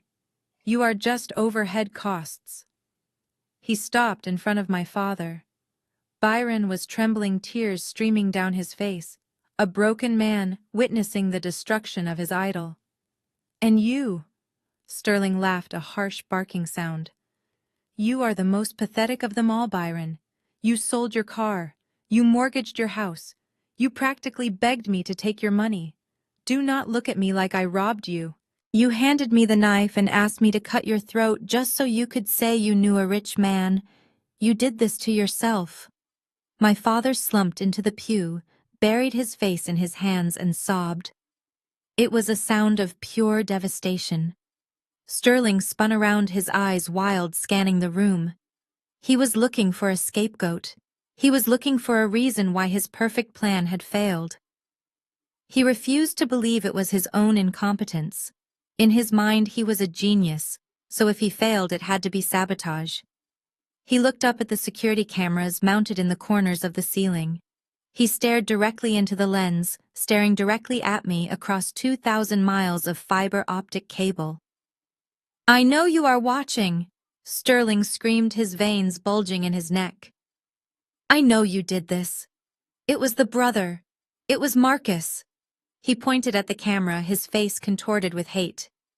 "You think you are so smart with your little computer codes? You hacked the system. You manipulated the audio. You set me up because you are jealous. You are jealous that I am everything you will never be. You are a lonely, awkward loser sitting in the desert. And I am a king." He turned back to the crowd, spreading his arms wide. "He rigged this," Sterling yelled, trying to rally the crowd to his side. "Can't you see? This is a deep fake. This is AI. He is trying to frame me because he hates that a white man came in and fixed this broken family. He is trying to steal your future." But nobody was buying it. The guests weren't looking at the camera. They were looking at the man who had just insulted their clothes, their intelligence, and their dignity. They were looking at a monster who was unraveling in real time. Sterling saw that it wasn't working. His breathing became erratic. He ran his hands through his hair, destroying the perfect style. He looked at Chloe, who was now being held by her bridesmaids. "You are all going to regret this," Sterling hissed, backing away toward the side exit. "I am leaving. And when I go, I am taking every dime I secured. You will all be bankrupt by Monday. I will sue every single one of you for defamation. I will ruin this entire town." He reached for the door handle, desperate to escape the glare of the hundreds of phone cameras recording his breakdown. He thought he could just walk out. He thought he could run to his car, drive to the airport, and disappear to Brazil before the consequences caught up with him. But as his hand touched the brass handle of the church door, a sound cut through the humid Virginia air. It wasn't the sound of wedding bells. It wasn't the sound of applause. It was a low, rising wail that grew louder with every second. It was the distinct, piercing siren of federal law enforcement vehicles approaching at high speed. Sterling froze. His hand dropped from the door. The color that had returned to his face during his rage drained away instantly, leaving him looking like a ghost. He looked back at the altar, then at the camera, terror finally replacing the arrogance in his eyes. He realized then that the brother in the desert hadn't just watched. The brother in the desert had sent the cavalry. The sirens that had been wailing in the distance suddenly cut out, replaced by the screech of tires on gravel right outside the sanctuary doors. The silence that fell over the wedding hall was heavier than the humid air. Sterling Vance stood near the side exit, his hand frozen halfway to the brass handle. He looked back at the congregation, his eyes darting back and forth like a trapped animal. For a fleeting second he looked like he might try to run, but before his muscles could fire, the double doors at the back of the church burst open with a violence that shook the pews. This was not the local sheriff coming to issue a noise complaint. This was a tactical entry. 6 agents in dark blue windbreakers with bold yellow lettering moved into the room with practiced precision. They did not have their weapons drawn, but their hands hovered near their holsters, and their body language made it clear that they were not there to negotiate. They fanned out, securing the perimeter of the room in seconds. The guests who had been recording the meltdown on their phones instinctively lowered their devices, sensing that the reality of the situation had just shifted from social media drama to federal crime scene. Sterling backed up until he hit the altar railing. He tried to summon the arrogance that had served him so well for so years, but his voice cracked when he spoke. "What is the meaning of this?" Sterling demanded, trying to straighten his jacket. "Do you know who I am? I am a private citizen holding a private event. You have no jurisdiction here." The lead agent, a tall woman with a stern face and a badge clipped to her belt, walked straight down the center aisle. She did not look at the stunned guests. She did not look at my father, who was slumped in the pew looking like a ghost. Her eyes were locked entirely on the groom. "Sterling Vance," she announced, her voice projecting clearly to the back of the room. "I am Special Agent Miller with the Federal Bureau of Investigation. You are under arrest." Sterling let out a scoff, a desperate, breathless sound. "Arrest?" He laughed nervously. "For what?" "Being too successful. This is harassment. My lawyer will have your badge by morning." Agent Miller did not blink. She reached into her jacket and pulled out a folded document.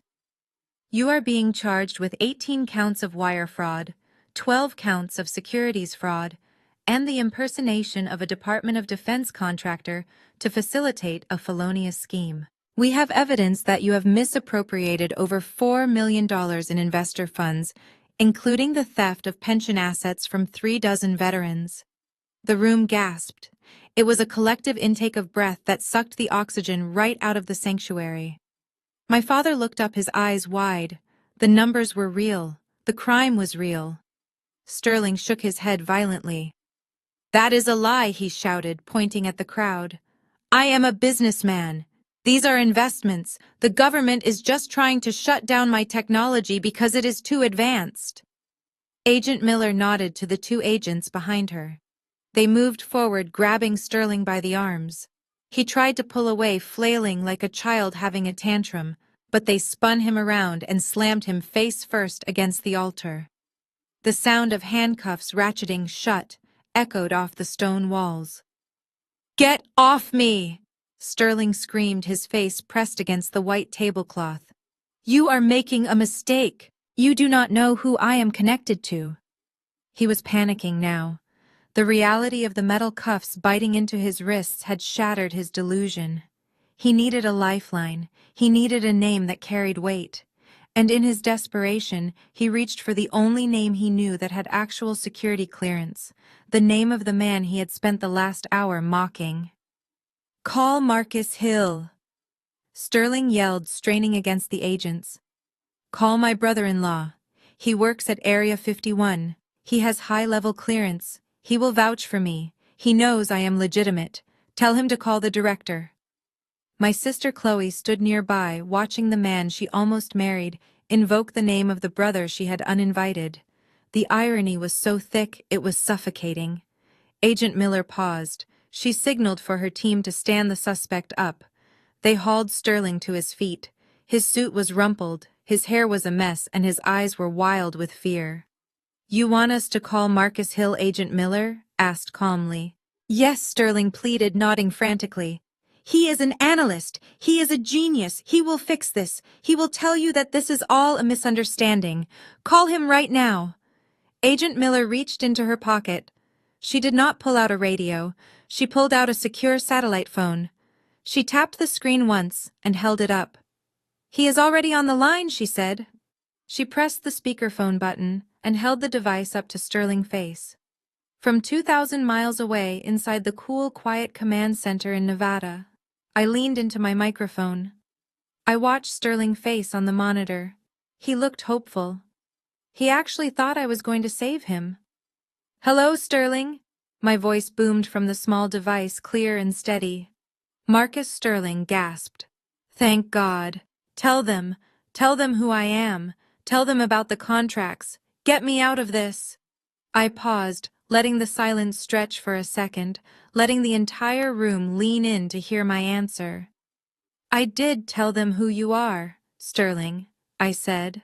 "I have been telling them who you are for 6 months.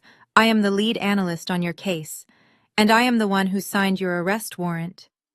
Sterling's face went slack.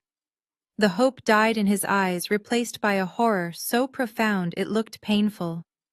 The agents began to drag him away. "Enjoy the flight, Sterling," I added. "But you are not going to Rio." As they hauled him down the aisle past the people he had stolen from, I reached out and terminated the call. The line went dead, but the work was done. The echo of the heavy oak doors slamming shut behind the federal agents lingered in the air long after Sterling Vance had been dragged away in handcuffs. The silence that followed was not the peaceful quiet of a church, but the hollow, suffocating stillness of a graveyard. From my monitors in the command center, I watched the aftermath of the explosion I had orchestrated. It was fascinating to see how quickly the rats abandoned the sinking ship. The 300 guests did not stick around to offer condolences to my sister or to comfort my parents. They did not want to be associated with a federal crime scene. They did not want to be interviewed by the news crews that were inevitably already setting up vans in the parking lot. The senator in the front row was the first to move, practically sprinting toward the exit with his security detail. Then the investors followed, checking their phones frantically, likely realizing their portfolios had just evaporated. Within 10 minutes, the grand sanctuary was empty, save for the catering staff who looked confused, and my family who looked like they had been physically beaten. Chloe sat on the bottom step of the altar. Her white dress was spread out around her like a puddle of spilled milk. She wasn't crying anymore. She was just staring at the empty space where her fiancé had stood picking at the petals of the bouquet she had thrown at him. My father Byron stood a few feet away. He looked smaller than I had ever seen him. The arrogance that had defined him for my entire life was gone, replaced by a slump in his shoulders that spoke of total defeat. He looked at the empty pews, perhaps realizing that the status he had sacrificed everything for was nothing more than smoke. But the humiliation was not over yet. Reality has a way of presenting a bill when the party is over. A man in a sharp black tuxedo walked down the center aisle. It was the venue manager, a man named Mr. Rossi, who ran the resort with an iron fist. He did not look sympathetic. He looked at the scattered flowers in the empty room, and then he looked at his clipboard. He walked straight up to my father. "Mr. Hill." Mr. Rossi said, his voice carrying the cold, detached tone of a debt collector. "We have a situation." My father blinked, looking at the man as if he were speaking a foreign language. "What?" Byron croaked. His voice was hoarse. "The final payment for the venue. The catering and the open bar was scheduled to process 30 minutes ago," Mr. Rossi said, tapping his pen against the invoice. "The card on file belonging to Mr. Vance has been declined. The bank has flagged it for fraudulent activity and frozen the account." My father swallowed hard. "He was arrested," Byron whispered. "It is a misunderstanding. He will pay it when he gets out." Mr. Rossi did not blink. "He is not getting out today, Mr. Hill. And my contract is very specific.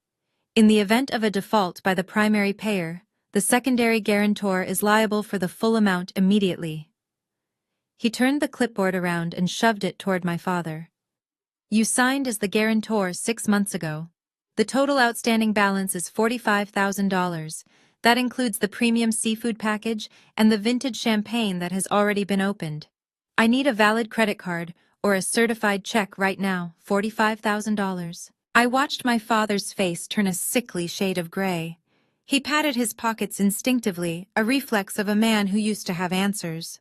But he had no answers left. He had drained his savings. He had mortgaged his house. He had sold his beloved Mustang in a parking lot just to pay for the flowers that were now being swept up by a janitor. I do not have it, Byron stammered. I can write you a check, but you have to wait until Monday. Mr. Rossi shook his head. No personal checks. Not after what just happened here. If you cannot pay, I will have to call the police and file charges for theft of services. You will be detained just like your son-in-law. The threat hung in the air. My father looked at my mother, Elaine. She was standing by the first pew clutching her purse. She had been the enabler, the one who smoothed things over, the one who told me to apologize when my father was cruel. Now she looked at her husband and saw a man with nothing left to give. Elaine, my father pleaded, his voice cracking. Do you have any cards with room on them? My mother shook her head, tears streaming down her face. You told me to max them out for the decorations, Byron. We have nothing. The walls were closing in. The venue manager pulled out his phone, his thumb hovering over the dial pad. My family was trapped in a beautiful, expensive prison of their own making. Then my mother did the only thing she had left. She opened her purse and pulled out her phone. Her hands were shaking so badly she almost dropped it. She scrolled past the contacts of her wealthy friends who had just fled. She scrolled past the relatives who were currently mocking them on Facebook. She stopped at the name she had been told to delete. On my screen in the command center, the incoming call notification flashed. It was labeled Mom. I watched it ring. 1 ring, 2 rings. I could see her on the security feed holding the phone to her ear, with both hands, her face contorted in agony. She wasn't calling to scold me. She wasn't calling to tell me I ruined the aesthetic. I pressed the button to accept the call, but I stayed silent. Marcus? My mother's voice burst through the line, hysterical and broken. Oh God, Marcus, are you there? I said nothing. I just listened to the sound of her desperation. Marcus, please, she sobbed, abandoning all pride. They are going to arrest your father. We cannot pay the bill. Sterling lied about everything. We are ruined. You have to help us. You are the only one who has any money. Please, son, save us. I looked at the woman who had watched me being belittled for years and said nothing. I looked at the father who had sold my childhood home to a con artist. They were finally seeing me not as the awkward failure, but as their only hope. And for the first time in my life, I held all the power. I sat there listening to the sound of my mother weeping through the secure line. It was a sound I had heard 1,000 times before during my childhood, usually after my father had spent too much money or yelled too loud. But this time was different. This time there was no buffer. There was no golden child to distract everyone. There was only the raw and terrifying reality of consequences. Mom, I said quietly, put Dad on the phone. I do not think he can talk, she sobbed. He is in shock, Marcus. He is shaking. Put him on. I repeated, my voice leaving no room for argument. I watched on the security feed as my mother pulled the phone away from her tear-stained face. She nudged my father, who was still staring blankly at the venue manager. He looked like a man who had aged 10 years in 10 minutes. He took the phone slowly as if it were a heavy stone. Hello, he whispered. Dad, I said. You need to listen to me very carefully. Suddenly the shock in his eyes was replaced by a flash of that familiar defensive anger. The narcissist inside him woke up, realizing he was being spoken down to by the scapegoat. He gripped the phone tighter. You knew, my father hissed, his voice rising. You knew he was a fraud. You knew the whole time. Why didn't you say something? I leaned back in my chair, stunned by his audacity. Even with the police sirens fading in the distance and his reputation in tatters, he was trying to blame me. I tried to tell you, I said calmly, at the engagement dinner. Remember, I told you the blockchain model was impossible. I told you the returns were mathematically unlikely. You spoke in riddles, he shouted, causing Mr. Rossi to take a step back. You threw around technical terms to make yourself look smart. You didn't tell me he was a criminal. You let me sell the car, Marcus. You let me sign over the house. You sat there in your high tower and watched me destroy everything. You wanted this to happen. You wanted to punish me. I felt a cold hardness settle in my chest. He was rewriting history in real time to protect his ego. "I didn't let you do anything," I replied, my voice as cold as the desert night. "You banned me, remember? You told me I was awkward. You told me I would embarrass the family in front of the senator. You said I didn't fit the aesthetic of the wedding." My father went silent. The words hung in the air between us. "Well, Dad," I continued, "the aesthetic is now a crime scene. The senator ran away. And the only person left who can pay the bill is the son you told to stay away. So tell me, who is the embarrassment now?" My father opened his mouth, but no sound came out. He looked at Mr. Rossi, who was tapping his watch impatiently. He looked at the empty hall. He realized for the first time that he had absolutely no leverage. He was not the patriarch anymore. He was a debtor. "Fix this," he whispered, his voice breaking. "Please, Marcus. If they arrest me too, I will lose my pension. I will lose everything." I looked at the man who had raised me. I felt pity, but I did not feel love. Not anymore. "Hand the phone to the manager," I said. My father handed the phone to Mr. Rossi with a trembling hand. "This is Rossi," the manager said sharply. "Mr. Rossi, this is Marcus Hill," I said. "I am wiring you the full amount of $45,000 right now. It will hit your account in 30 seconds. Do not call the police on my parents." Mr. Rossi's posture relaxed instantly. "I appreciate that, Mr. Hill. Once the funds clear, they are free to go." I pulled up my banking interface. I entered the venue's routing number. My finger hovered over the transfer button. $45,000 was a lot of money. It was money I had saved for a down payment on my own house. But I wasn't paying for a party. I was buying my freedom. I typed in the amount. Then I clicked on the memo line. I could have written gift. I could have written wedding help. I could have left it blank. Instead, I typed 5 words that would define our relationship for the rest of our lives. "Bad debt of Byron Hill." I hit send. I watched on the screen as Mr. Rossi checked his tablet. He nodded. "We are good," Mr. Rossi said. "The payment is approved." He handed the phone back to my father. Byron looked relieved, but also confused. He put the phone to his ear, expecting to hear me say everything was going to be okay. He expected me to fall back into the role of the dutiful son. "Thank you, son," my father breathed. "We will talk about paying you back when the dust settles. We can work out a payment plan." "There is nothing to talk about," I said. "Marcus." "Wait," he said, sensing I was about to hang up. "When are you coming home? We need to figure out what to do about the house. Sterling still has the deed. We need your help to fight the bank." I looked at the monitor one last time. "I am not coming home." "Dad," I said. "I am home." I pressed the button and terminated the call. I sat in the silence of the command center. I had paid the ransom, but I had not saved them. I had just bought myself the right to walk away. And as I looked at the transaction receipt on my screen, I knew it was the best money I had ever spent. 3 months is usually enough time for a scandal to fade from the public consciousness, but thanks to the internet, my sister's humiliation had achieved a kind of digital immortality. The video of Sterling calling her a dairy cow had been remixed, memeified, and shared over 10 million times. It had crossed platforms and borders, becoming a global shorthand for the dangers of marrying for status. Strangers recognized her in the grocery store. People took photos of her when she stopped for gas.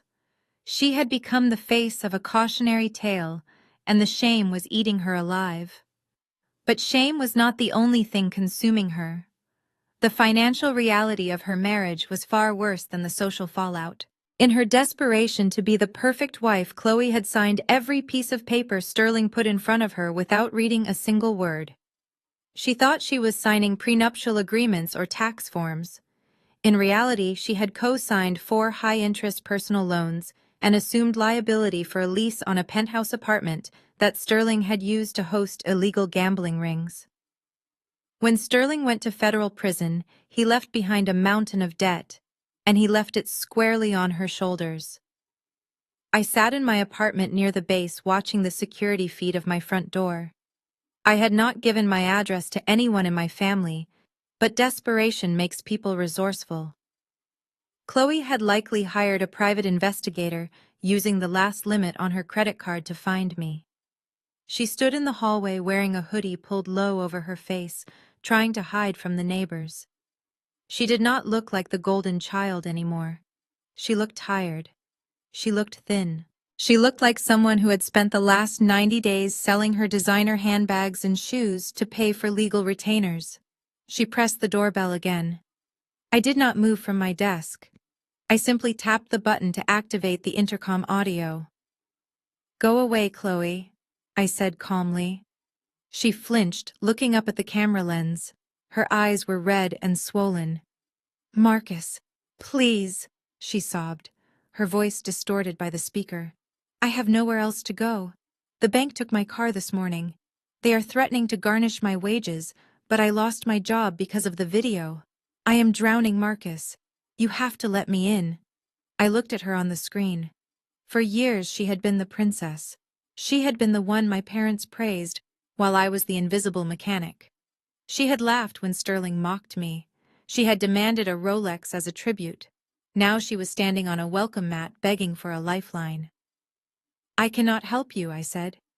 "You can," she pleaded, leaning her forehead against the door. "You have money. You paid off the venue for Dad. You can pay off the loans. It is only $80,000, Marcus. If you pay it, I can start over. I will pay you back, I swear. I just need a clean slate." I took a sip of my coffee. The audacity was breathtaking. She did not want a brother. She wanted a bailout. She wanted me to erase the consequences of her greed so she could go back to pretending she was a victim. "You signed the papers, Chloe," I said. "You wanted the lifestyle. You wanted the man who drove the Ferrari. You didn't care where the money came from as long as you got to spend it." "I didn't know," she screamed, hitting the door with her fist. "I was in love. He tricked me." "He didn't trick you," I replied, my voice steady. "He told you exactly who he was. He treated you like an accessory, and you loved it because it made you feel superior to everyone else. You are not a victim of fraud, Chloe. You are a casualty of your own vanity." She slid down the door until she was sitting on the floor, hugging her knees. "Mom and Dad cannot help me," she whispered. "Dad is working double shifts at the warehouse just to keep their house. You are the only one left. We are family, Marcus. Does that not mean anything to you?" "It means something," I said. "It means I share a genetic code with you. It does not mean I am responsible for your financial suicide." "Marcus, please," she whimpered. "I am hungry. I haven't eaten a real meal in 2 days. Just let me in. Just write me a check. I will never ask you for anything again." I looked at the woman who had once told me I was too embarrassing to be seen with. I felt a pang of sadness, but it was the distant clinical sadness one feels for a stranger in the news. I could open the door, I could write the check, I could fix her life in 5 minutes. But if I did that, she would never learn. She would never grow. She would just find another Sterling, and the cycle would repeat. I reached for the intercom button one last time. "I am not opening this door, Chloe," I said. "You need to stand up. You need to go get a public defender. You need to declare bankruptcy and rebuild your life from zero just like Dad is doing." "But I cannot do it alone," she cried. "You have to," I said. "Marcus." "Wait," she yelled as she sensed me pulling away. "Just give me some cash. Just a few thousand. Anything." I looked at the monitor. I looked at the golden child who had finally turned into lead. "You need to grow up, Chloe," I said, my voice final. "I am your brother. I am not your ATM." I deactivated the intercom. I turned off the monitor. The room went silent again. I could not hear her crying through the soundproof door. I turned back to my work. The code on my screen was complex and difficult, but at least it followed the rules of logic. Family, I was learning, was nothing but chaos. The wheels of justice turned slowly, but when they finally crushed Sterling Vance, they ground him into dust. I watched the sentencing hearing from a secure feed in my office, but the outcome was already a foregone conclusion. The man who had worn Italian silk and mocked his investors was now wearing a bright orange jumpsuit that hung loosely on his frame. He had lost 20 pounds in county jail. His hair was thinning, and the shark-like smile was gone, replaced by the hollow stare of a man who knew his life was over. The judge did not mince words, calling his schemes a predatory assault on the financial security of the vulnerable. 12 years in federal prison without the possibility of parole. Sterling was led away in shackles, not looking back at the empty gallery where his friends used to sit. But while Sterling was going to a concrete cell, my parents were facing a prison of their own making. The fallout from the fraud had been swift and brutal. The bank did not care that my father was a victim of a con artist. They only cared that the mortgage payments had stopped and the equity had been drained. The foreclosure notice was stapled to the front door of the house my grandfather built, a bright yellow mark of shame that every neighbor could see. I monitored the situation from a distance. I saw the moving truck parked in the driveway, not to take them to a new luxury condo, but to a small rental apartment on the bad side of town. My father Byron sat on the front porch steps, surrounded by cardboard boxes, holding his head in his hands. He looked like a captain who had steered his ship directly into an iceberg and was now watching it sink. My mother Elaine was inside, wrapping her porcelain figurines in newspaper, weeping softly. They were losing more than a roof over their heads. They were losing their history. They were losing the only thing that gave them status in the community. On the day of the auction, the atmosphere was tense. Real estate sharks circled the property, looking to pick up a family legacy for pennies on the dollar. My father stood by the mailbox, watching them with a look of helpless rage. He had tried to get a loan. He had tried to borrow from friends. But his credit was ruined, and his friends were the ones Sterling had stolen from. There was no one left to call. Then, just minutes before the gavel was set to fall, a black sedan pulled up. A lawyer I had hired, a man named Mr. Sterling, no relation, walked out. He did not speak to my parents. He walked straight to the bank representative and presented a cashier's check for the full outstanding amount, plus penalties. The house was pulled from the auction block immediately. My father watched this unfold with his mouth open. He ran up to the lawyer, hope flooding back into his eyes for the first time in months. "You bought it?" my father gasped, grabbing the lawyer's hand. "Thank God. Who are you representing? Is it a friend? Is it someone from the church?" The lawyer adjusted his glasses and looked at my father with a neutral, professional expression. "I represent a private limited liability company called the Phoenix Trust," the lawyer said. "My client prefers to remain anonymous, but they specialize in preserving historical family assets." My mother ran out of the house, wiping her hands on her apron. "Does this mean we can stay?" she asked, her voice trembling. "We can pay rent. We just need a little time to get back on our feet. We promise." My father nodded vigorously. "Yes, exactly. We will maintain the property. This is our home. We built this life here. Surely the new owner understands the value of family." The lawyer opened his briefcase and pulled out a single document. He smoothed it out on the hood of his car. "The new owner understands the value of family very well, Mr. Hill," the lawyer said. "In fact, that is the primary reason for the purchase. The deed has been transferred to the trust effective immediately. However, there are strict conditions regarding occupancy." "Conditions?" my father asked, his smile faltering slightly. "What kind of conditions?" The lawyer looked at the paper, then looked directly at my parents. "The trust has authorized a lifetime lease for one occupant and one occupant only," he said clearly. "That occupant is Mrs. Dorothy Hill, your mother." My father froze. My mother grabbed his arm. "Big Mama," my father whispered. "But she is in the guest room. She needs us to take care of her." The lawyer shook his head. "The trust has already arranged for full-time and home nursing care to be paid for by the estate. Mrs. Dorothy will be well looked after. As for the two of you, the owner was very specific."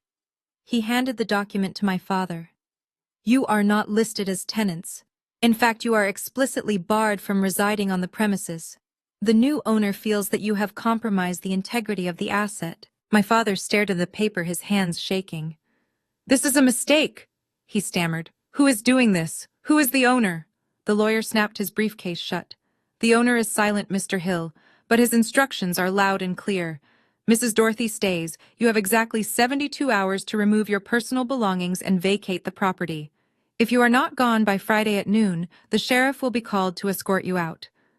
Good day." The lawyer got back into his sedan and drove away, leaving my parents standing in the driveway of the home they had lost, staring at the yellow foreclosure sign that had just been replaced by something far worse. An eviction notice from a ghost. The deadline set by the lawyers arrived with the cold precision of a military operation. It was exactly noon on Friday when I turned my sedan onto the familiar pavement of Elm Street. The neighborhood looked exactly the same as it had in my childhood, with its manicured lawns and oak trees that formed a canopy over the road, but the dynamic of power had shifted entirely. Sitting in the passenger seat beside me was Dorothy Hill, the woman we called Big Mama. She was 82 years old and frail, but her eyes were sharp and clear. She knew everything. She knew her son had gambled her home away, and she knew her grandson had stepped in from the shadows to catch it before it hit the ground. I slowed the car as we approached the driveway. The scene waiting for us was pathetic in its tragedy.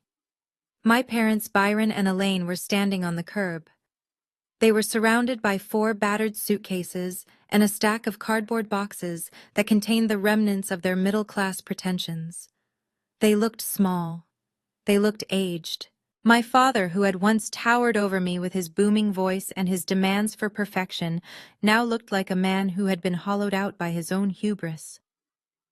My mother stood clutching her purse, her eyes darting nervously between the house she was being forced to leave and the son she had betrayed. I pulled the car into the driveway and put it in park. I did not look at them. I unbuckled my seatbelt and stepped out into the humid Virginia air. "Marcus," my father called out, his voice cracking with a mixture of hope and desperation. He took a step forward, his hands reaching out as if he expected a hug. "Marcus, thank God you are here. We can explain. We can fix this."